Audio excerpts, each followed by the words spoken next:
안녕하세요. 글로벌 리포트 장량입니다. 자, 오늘은 지구촌 곳곳에서 생활 속 거리두기와 방역을 실천하며 조금씩 일상으로 돌아가려는 노력들을 소개해드리겠습니다. 자, 먼저 대형 튜브를 끌고 식당으로 들어가는 사람들, 원통 모양의 철제 기구를 두르고 거리를 걷는 남자, 이빨이 드러나고 긴 혓바닥이 달린 희귀한 모양의 마스크, 모두 생활 속 거리두기를 위한 아이디어 작품이라고 하는데요. 이뿐만이 아닙니다. 식당에서는 테이블 간격을 유지하기 위해 줄자가 동원되고, 해변에서는 간격에 맞춰 땅을 파고 파라솔을 꽂습니다. 미용실을 찾은 손님은 마스크를 쓴 채 띄엄띄엄 앉아 안면 가리개를 쓴 미용사에게 머리 손질을 받습니다. 갖가지 다양한 디자인의 스티커와 안내 표지는 사람들 간의 안전한 거리를 알려주고, 식당과 가게에 들어가기 위해서는 체온 검사를 받아야 하며 플렉시글라스로 만든 칸막이와 거리두기를 위한 판다 인형까지 등장했습니다. 사람들로 북적였던 재래시장은 간격을 맞춰 좌판을 펼쳤고, 공원에 모인 사람들 역시 일정한 거리를 유지하며 봄 햇살을 즐깁니다. 네, 이렇게 지구촌은 코로나 발생 이후 새롭게 변화된 일상에 적응하고 있습니다. 다양하고 깊이 있는 세계 소식 글로벌 리포트 지금 시작합니다.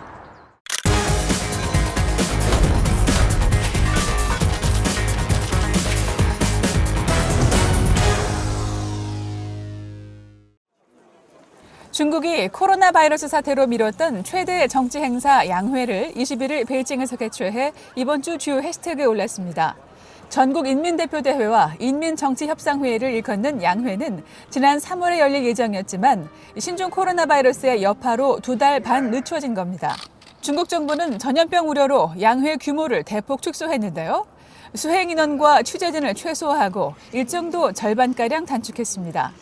전례 없는 경기 침체로 인해 이번 양회에서 가장 큰 관심은 경제 성장률 목표치와 대규모 경기 부양책인데요. 올해 1분기 중국의 성장률이 마이너스대를 기록한 만큼 양회에서 어떤 목표치가 나올지 관심이 쏠립니다. 이스라엘 연립정부가 새로 출범하며 이번 주 주요 해시태그에 올랐습니다. 새 연립정부에서 다시 총리로 지명된 베냐민 네타냐후 총리는 지난 17일 이스라엘 의회에 출석해 취임 선서를 하고 연립정부의 출범을 선언했는데요. 네타냐후 총리는 앞으로 18개월간 총리직을 맡고 이어 내년 11월 청백당의 베니 간츠 대표가 총리직을 이어받을 예정입니다.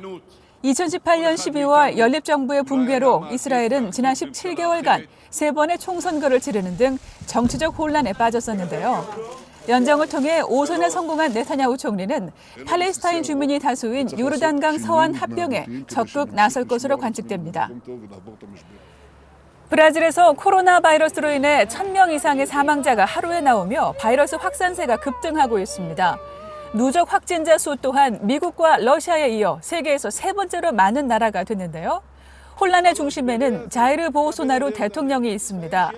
보우소나루 대통령은 코로나 방역 때문에 경제가 타격을 입는다며 봉쇄 완화를 지시하고 말라리아 치료제인 하이드록시클로로킨 사용을 장려하며 친정부 시위를 부추겼는데요. 이 때문에 최근 한 달여 사이 보건장관 2명이 대통령과 갈등을 빚고 사임하기도 했습니다.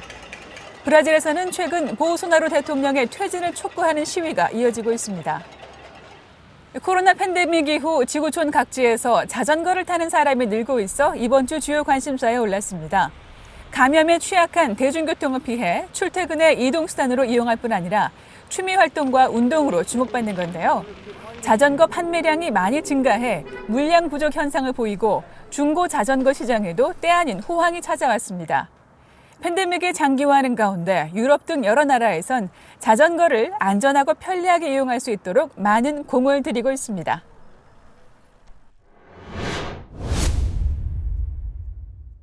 In an apparent attempt to conceal this outbreak, at least one member state made a mockery of their transparency obligations, with tremendous cost for the entire world. We saw that WHO failed at its core mission of information sharing and transparency when member states do not act in good faith. 이번 주 열린 연례 세계보건총회에서 미국과 중국의 치열한 신경전이 벌어졌습니다.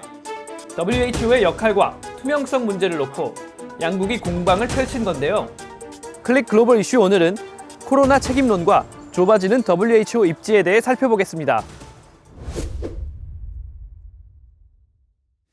도널드 트럼프 미국 대통령은 중국과 WHO 양쪽을 모두 겨냥해 포문을 열었습니다. 중국은 초기 코로나 위험성을 은폐한 점, WHO는 중국 말만 믿고 확인 의무를 제대로 하지 않은 점 등을 지적한 건데요. I think they've done a very sad job in the last period of time. And again, the United States pays them $450 million a year. China pays them $38 million a year. And they're a puppet of China. 트럼프 대통령은 직접 게브레예수스 WHO 사무총장에게 서한을 보내 당신의 거듭된 실수로 세계가 피해를 입었다고 질타하며 30일 이내 개선이 이루어지지 않는다면 미국은 자금 지원을 영구 중단하겠다고 공언했습니다. 미국의 지원금은 WHO 전체 1년 예산의 약 15%에 달하는 규모죠. 트럼프 대통령을 대신해 WHO 총회에 화상으로 참석한 알렉스 에이자 미국 보건장관도 코로나 팬데믹은 WHO의 실패 탓이라고 비판했는데요. 그러면서 타이완의 국제적 지위 향상을 언급했습니다. It is also critical that Taiwan participate as an observer at the WHA to bring the helpful perspective regarding their effective and exemplary response. 중국 우한에서 폐렴이 유행하던 지난 12월에 이미 타이완이 사람 간 전염 위험을 경고했음에도 중국과 WHO가 이를 묵살했던 점을 꼬집으면서 중국이 국제사회에서 가장 껄끄러워하는 타이완의 지위 향상 문제를 정면으로 거론한 겁니다.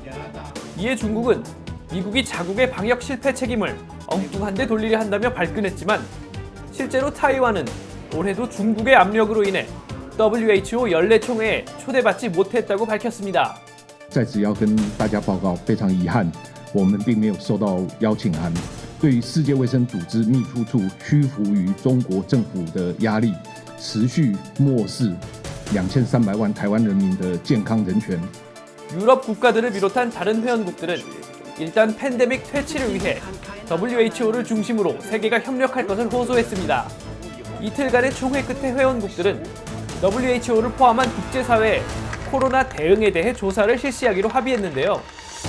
As I said yesterday, I will initiate such an evaluation at the earliest appropriate moment. 게브레예수스 사무총장은 이번 평가가 독립적이고 공정하게 이뤄질 것임을 강조했지만 WHO가 총회에 앞서 발간한 89페이지 분량의 연례 보고서는 코로나 사태에 대해 다루면서도 중국이나 우한은 아예 언급도 하지 않았죠. 이 때문에 과연 WHO가 어느 쪽에도 치우치지 않고 불편부당한 자체 조사를 수행할 수 있을지 벌써부터 의문이 제기되고 있습니다. 코로나 팬데믹은 국제사회에서 투명성이 얼마나 중요한 가치인지 새삼 일깨워주고 있습니다.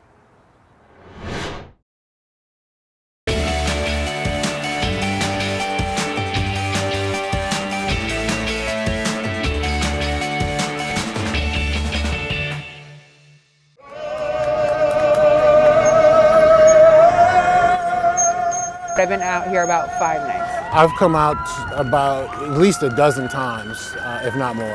Hi, I'm Brian Stokes Mitchell. We are here on the Upper West Side of Manhattan. The idea to start singing on the balcony was kind of spontaneous. I had been suffering with COVID for a couple of weeks, and it actually had moved into my lungs. And one of the things that I did to exercise my lungs was to sing. And it got to the point finally where I could sing without coughing. And that was the night that I actually, when I was at the window, because I went there every night anyway to applaud all of the healthcare workers and the essential workers here. And I thought, you know what, I'm going to sing a song this time. So I broke out into The Impossible Dream, and that's kind of how it started. The Impossible Dream is a bit of a signature song for me because I played Don Quixote on Broadway. It started to attract a crowd down on the street now. I'm not there to sing for them. I'm there singing in thanks to all the essential workers, the bus drivers, the MTA workers, the ambulance drivers, the NYPD, the fire department.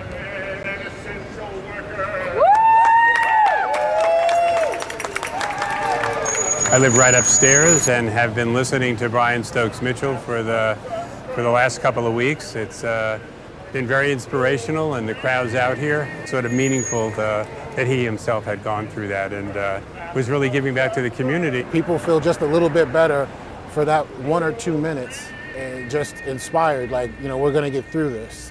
Thank you to the NYPD and to the officers to our fire department, to our MTA, to the delivery people, to all of the people, the EMS workers that are keeping New York City going. And I hope that everybody continues to clap and cheer for everybody that's working so hard right now at 7 o'clock every night.